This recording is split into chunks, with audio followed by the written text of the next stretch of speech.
when you find out that you're pregnant, or you find out that your wife or your girl is pregnant, you know that you're going to bring a child into this world, another life into this world, via you. And also that child shares your DNA and that they're a part of you. Okay? Then what you do is that you give birth to that child. You take care of that child. You change its diapers and feed it milk, and you do everything that you can, help it to grow, teach it how to walk, teach him or her how to walk, how to live, how to learn, how to grow, and give it shelter, give it love, give it attention, food, shelter, education. That's what you do, okay?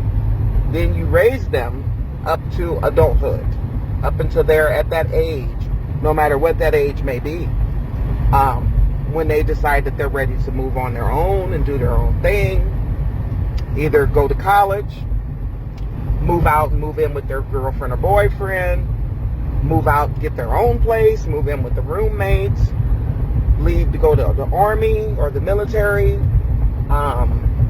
whatever that kid makes their mind up that they want to do, you just go ahead and let them, support them in that, and they move on.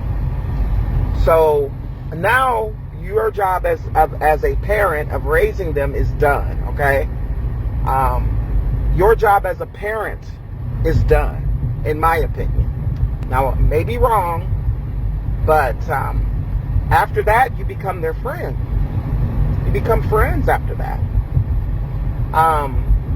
A support system, somebody to talk to, somebody to get knowledge from, because as long as somebody's older than you, they got more knowledge than you. I don't care what you say. I don't care how much you think you know, how much books you read, how much this or that you've done. Somebody that's lived longer than you has more knowledge and more experiences. Not saying that they have. You can teach them things. At that point, we can teach each other things, okay? You're never too old to learn. Ever, ever, ever, ever.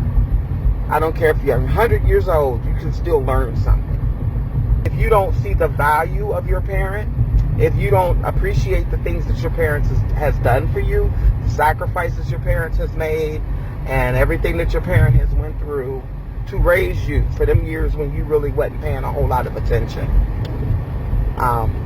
You don't appreciate those years and appreciate that the gift of life that your parent gave you.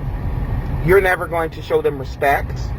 You're never going to really appreciate their value in your life as a parent or as somebody that gave birth to you and gave life to you. You're never going to appreciate that. If you were abused, you have every reason in the world to not like that person. If that person put you through hell as a child, you have every reason to grow up with horrible memories of that person and to not like that person. But if they didn't do that to you, you have no reason to feel like that. You can be judgmental about the way that you were raised. Maybe you were poor. Maybe your parent made stupid choices that affected your life in a negative way. Sure, go ahead and blame them for that and be mad at them for that. But please, while you're pointing the finger at them, make sure you remember there's a finger pointing back at you, and it's called your thumb. When you point a finger, there's a finger pointing back at you, and nobody's perfect. It's okay. We get through raising our kids, when we get through nurturing and feeding and taking care of our children, and they become these adults like us. They become like us, adults. Relationships are built. Relationships you're not just going to have. You should already have a bond, but you have to have a relationship because adults think differently than each other.